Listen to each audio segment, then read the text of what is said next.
freezing rain and ice gripping much of the country this morning. The treacherous roads, this tractor trailer skidding in a fiery crash. Yo! The massive and deadly pileups, police cars overturned, insane wind chills, the life-threatening conditions for millions of Americans. Donald Trump's promises, closing out his thank you tour overnight. We are going to have a very new policy. It's called America First. Reliving his election night victory and already facing foreign policy challenges, his surprising reply to China's offer to return that stolen drone. Russia's response, Moscow reacting to U.S. findings that Vladimir Putin was personally involved in the hack attack. Terry Moran is in Moscow this morning talking with Russian officials who are doing their own finger pointing. And late for Christmas, Amazon customers who rely on two-day Prime delivery getting a startling warning. The airlines are so undermanned. Will your gifts arrive on time? What Amazon is telling its customers this morning. Live from ABC News in New York, this is Good Morning America. Good morning, everyone. Baby, it is cold outside. Thank you for joining us on a bitterly cold Sunday morning. So many of you, tens of millions of Americans, waking up to this, a brutal and in some places dangerous winter blast. The temperatures have really been diving fast. Look at this time-lapse video out of Texas where it went from over 80 degrees to about 30 degrees in 12 hours. That'll send your body into some shock, won't it? Especially in Texas. We want you to check out the national map as well. Huge areas of the country are dealing with those frigid temperatures. It's going to feel colder than negative 45 degrees in the plains, so bundle up. The Arctic blast comes on the heels of a snow and ice storm that barreled across the country, causing accidents and pileups in several states. This video coming in from New York, a driver, look at this, whose car got stuck under a semi. And then there was this plane that skidded off the runway at O'Hare Airport in Chicago.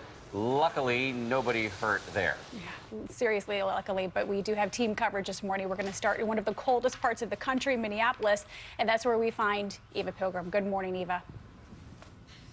Paula, you see snow piles like this all over Minneapolis, but this morning the issue are these temperatures. It is 22 degrees below zero here right now. It feels like with this wind chill, 33 degrees below zero. It is dangerously cold. From the Rocky Mountains to the East Coast, millions of Americans hit with dangerous winter weather. Treacherous conditions turning into horror on the highway. Watch as this tanker truck slides off I-95 in Baltimore, flipping onto its side before bursting into flames. Yo! What is going on? 2 people were killed, 20 others injured in a nearly 70-car chain reaction crash that followed. The brutal weather blamed for hundreds of wrecks across the country. Take a look at all the mangled vehicles in this 23-car pileup in Virginia. Overnight, temperatures taking a nosedive, a 50-degree drop in parts of Texas and New Mexico as a strong cold front brings an Arctic chill from Texas to Wisconsin. Well, it looks like about 13 inches. Major airports taking a huge hit on what's expected to be a record holiday travel season. Take a look at this plane that slid off the runway at Chicago's O'Hare, landing in the grass. No one injured. More than 3,000 flights canceled. Hundreds stranded trying to get home for the holidays. I'm not spending another night here. And these temperatures are no joke, guys. If you are going to be out in this, it takes less than 10 minutes to get frostbite in temperatures like these, so make sure you cover up, Paula. Yeah, great advice, Eva. And I know when it's that cold, it can be difficult to speak, so thank you for your extraordinary reporting this morning, and bundle up and go inside. Thanks, Eva. Well, meteorologist Kate Parker, she's been in for Rob this weekend. Kate, how low could those temperatures go? Well, they're going to continue to drop and move to the east, but here's the thing, that cold air, it's sliding up underneath the rain, and that's creating some dangerous conditions with freezing rain. So take a look at what's going on. Right along the front is where you have the rain. In the northeast, you're going to see rain for the majority of the day, but again, that freezing rain threat has issued some alerts. That's why we have the freezing rain advisory stretching from Tennessee into Kentucky, across parts of Indianapolis, even parts of Pennsylvania and upstate New York in that. Not to mention winter weather advisory. Look at this temperature change, nearly 50 degrees difference in 24 hours. Dan.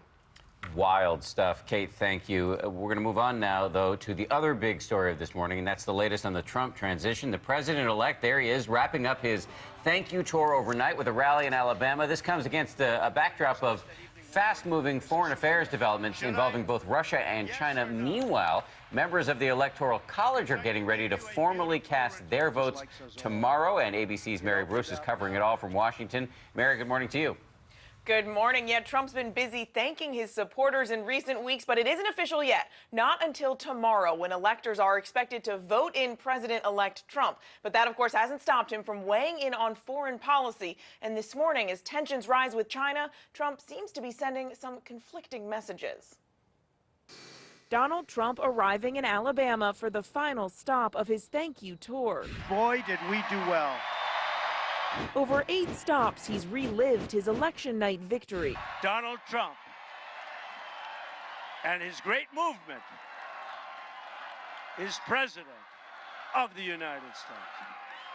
With his inauguration still a month away, Trump is already facing foreign policy challenges. This morning, his team sending mixed messages to China, just hours after Chinese officials said they would return a seized U.S. drone. Trump told them to keep it, tweeting, "We should tell China we don't want the drone they stole back." Earlier, Trump condemned China for taking the drone, calling it an unprecedented act. And after Chinese officials agreed to return the drone, Trump's spokesman gave the president-elect credit, tweeting, "Trump gets it done."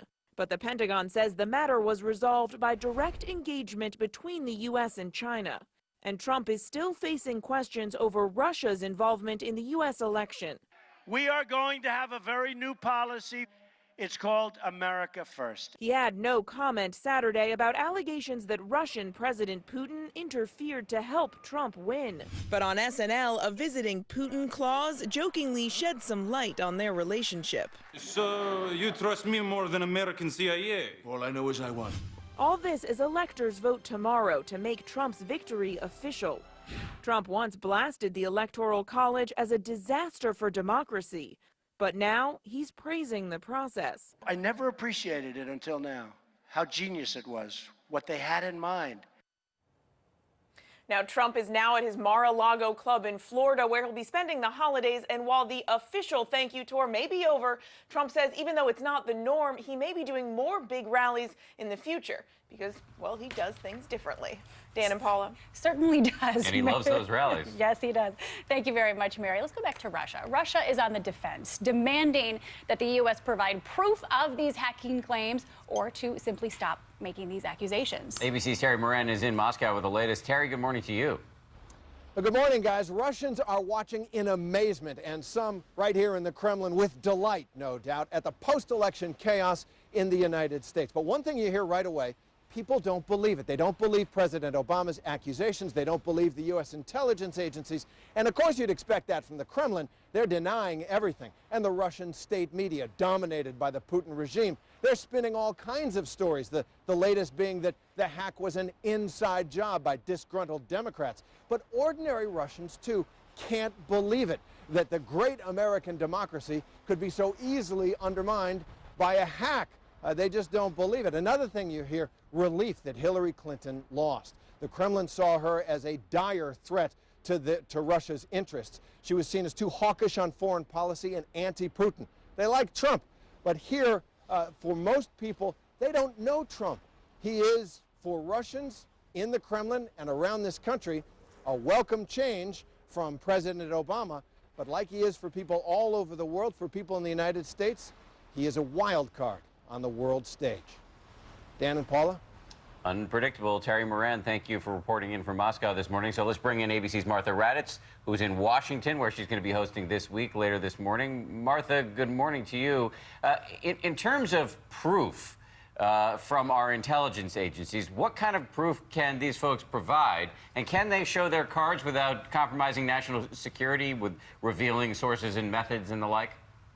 Well, whatever proof they have, Dan, seems to have convinced all 17 intelligence agencies that there is no question it was the Russians. Some of that proof is markings that tell them where the hack originated, even time zones, language markings. But the classified intelligence that would link this to senior Russian officials and Vladimir Putin himself could include so-called signals intelligence, which is sophisticated eavesdropping.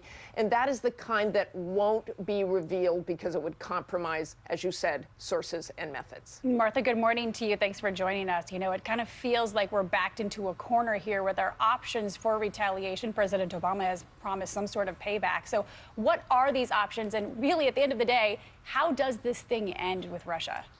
Well, Paula, you heard what the president said on Friday. He said, our goal continues to be to send a clear message to Russia or others not to do this to us because we can do stuff to you. That stuff ranges from cyber attacks on Russian networks, which is risky because we're still vulnerable as well, more sanctions, which haven't really worked that well, or just something that will let Russia know we could escalate. But that's not the goal. As former CIA Director Dave Petraeus said at a conference this week, the question is, how subtle do you want it? How damaging do you want it? How do you try to end it here rather than just ratchet it up? And that, Paula and Dan, is what they're trying to figure out. It's a tricky game, a fine line to walk. Martha Raddatz, thank you very much. And I want to remind everybody, Martha's got a big show coming up this morning. She's going to be speaking with DNC Chair Donna Brazile about Russian interference in the 2016 presidential election, and former CIA Director and Trump Senior Advisor James Woolsey about how the new Trump administration will respond. It's all coming up on This Week later this morning, right here on ABC. And inevitably, they'll be talking about the Electoral College and casting those votes tomorrow as well. Let's send things over to Ron Claiborne, check in with you this morning. What else is going around the world? Hey, good morning to you, Paula and Dan. Good morning. And good morning, everyone. We begin with the deadly accident in Southern California. This is a terrible story, where a large tree came crashing down on a wedding party, taking photos in a park, killing one person and injuring 5 others. The group was gathered in Penn Park, that's in Whittier, east of downtown LA, when the tree fell on them. Authorities looking into what caused that tree to fall and if it's connected to the drought there in California or the recent rains in that same area. And to Texas, where the mayor of Corpus Christi says that authorities are investigated 3 reports of dirty water before residents were advised not to drink tap water because of possible contamination. But they did not find anything wrong when they did those tests. A chemical leak at an asphalt plant is suspected of possibly tainting the water supply to the city of 300,000.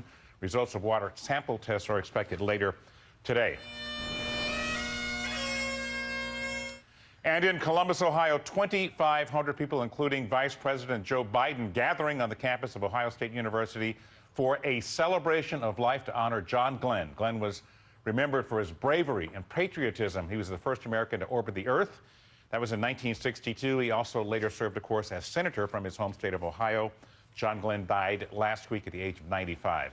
And Dr. Henry Heimlich, who created the famous maneuver named after him, adopted worldwide to save choking victims. He has died. Heimlich's son says his father died in a Cincinnati hospital after suffering a heart attack.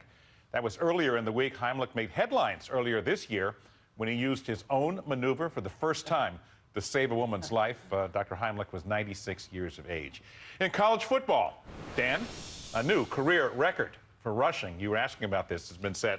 Donnell Pumphrey of San Diego State ran for 115 yards to bring his total to 6,405 over his 4-year career. He surpassed the old record set by Wisconsin's Ron Dane, I should remember that name, by 8 yards. It happened at the Las Vegas Bowl on Saturday as Pumphrey helped lead the Aztecs, San Diego State, to a 34-10 win over the University of Houston. And finally, when you enter one of those secret Santa gift exchanges, you never know what you're going to get or from whom. One Reddit user hit the Santa jackpot. Check this out. Eric's, as she is known, got this huge box in the mail, and when she opened it up, there inside was her secret Santa. That's right. Billionaire Bill Gates. What? Photo of Bill Gates, the very generous, true story. Santa showered her with electronics, games, books, mittens, even stuff for the cats. But the pets, those were hers. They didn't come in the box. They did not come in the box. And the thing is, she'd been in this before. Previously, her secret Santas turned out to be stooges and had given her nothing. So so it's worked out. It was definitely coming her way. Wait, so how do we get in a secret Santa pool with Bill Gates? Yeah. You know what? I don't know. How did that happen? I think that's it for the year for Bill Gates. I don't know. It's always next year. We do, however, have got my gift coming. Yeah? That's right. Really? Is A it still coming? A bag of coal. We move on now to some less cheery Santa-related news. Could Amazon be experiencing some holiday turbulence? A pilots union now says poor working conditions may cause packages to arrive late. However, the retail giant is quick to dispute that claim, pushing back. ABC's Adrienne Bankert is here with both sides of this story for us this morning. Hi, Adrienne. Hi, Paula. Hi, Danny. And online ad campaigns run on both Google and Facebook. These pilots say they are paid less, work longer hours, and have less rest between flights, and it's killing morale. This is the first holiday season for Amazon's Prime Air service, and when it comes to being on time over the holidays, things are still very much up in the air. Millions of Amazon customers who rely on the company's 2-day Prime delivery getting a startling warning of what some claim is a possible holiday doomsday scenario. We want all the young kids out there that are expecting presents during the holiday season to make sure that they get their presents on time. Pilots for the online shopping giant's Prime Air service using the company's trademark review format to give a 1-star rating to their pilots' union contract, writing, "At this rate, there may not be enough pilots to deliver for Amazon around the holidays." The airlines are so undermanned due to us not having an industry standard contract. In a written statement to ABC News, Amazon reassuring shoppers, saying it can promise no disruptions through the busy holiday season after rebalancing across a network of other air delivery services.